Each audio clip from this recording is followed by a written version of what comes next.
Let's move on to a potential complication of acute pancreatitis. We're going to discuss next a pancreatic pseudocyst.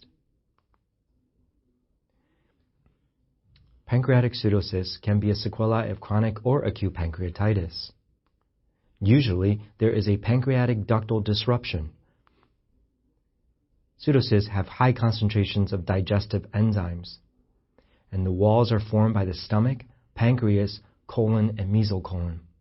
As the name implies, pseudocyst means that it does not have all the layers of the epithelium. There's an enlargement the enlargement of pseudocysts can cause pain and obstruction, and this is how patients typically present. When a CAT scan abdomen pelvis is obtained, one notice on this image a large fluid-containing cyst abutting both the pancreas and the stomach. From this image, you can imagine how the large size of the cyst can both cause compressive symptoms on the stomach. This may lead to early satiety, nausea, or vomiting, and certainly with the continued enlargement may also cause significant mid-epigastric to left upper quadrant abdominal pain. There are some indications for drainage or surgery for these cysts. We used to always drain pseudocysts if it reached a certain size, but that's no longer necessary. Here are the indications for surgery. If there is a rapidly enlarging pseudocyst, as indicated by symptoms or by interval CT scans, that might be an indication for surgery. Patients with worsening pain or unmanageable pain or early satiety resulting in weight loss may be candidates for a drainage. And lastly, complications of a pseudocyst, including rupture and infection, are clearly indications for surgery. Luckily, rupture is a rare phenomenon.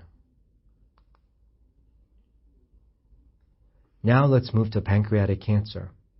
Although lots of progress has been made in pancreatic cancer in terms of surgical management, unfortunately, most of pancreatic cancer patients die within a short amount of time after surgery.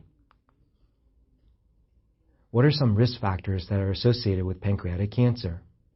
Chronic pancreatitis, diabetes, smoking, family history, as well as age and gender. Pancreatic cancer can lead to obstructive jaundice, weight loss, and epigastric discomfort. There may be common bile duct dilatation, particularly with the head of the pancreas lesions. We usually get a CT, CAT scan of the abdomen pelvis, and ERCP as part of the workup. And more in modern medicine, we do endoscopic ultrasound, potentially with a guided biopsy. Pancreatic cancer is likely due to multifactorial causes. The picture is very complex. We do associate them with diabetes, pancreatitis, and smoking, and yet not a single one of these entities can explain pancreatic cancer alone. And remember, the vast majority of pancreatic cancers are de novo. It's hard to delineate exactly what the etiology is.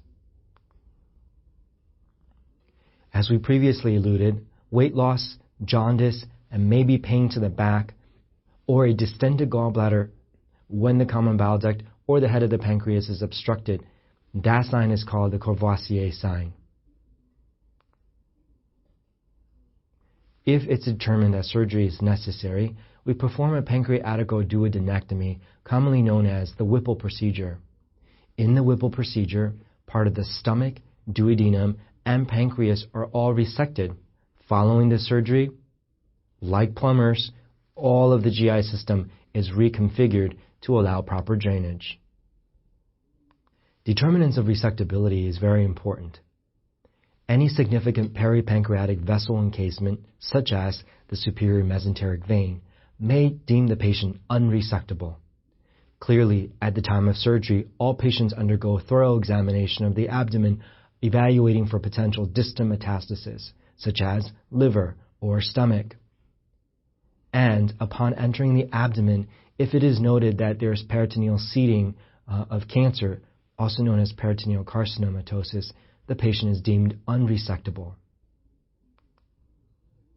I'd like to pose a question to you. What's the next step in management with patients with unresectable pancreatic cancer? I'll give you a moment to think about this. The answer is biliary bypass. Unfortunately, because no cure can be expected with patients with unresectable disease, at this point, we do palliative surgery for symptomatic control. Biliary bypass includes bypass of the common bile duct to a loop of small intestines. Important clinical pearls to remember. In acute pancreatitis, early nutrition is advocated and does not impair a resolution of the pancreatitis.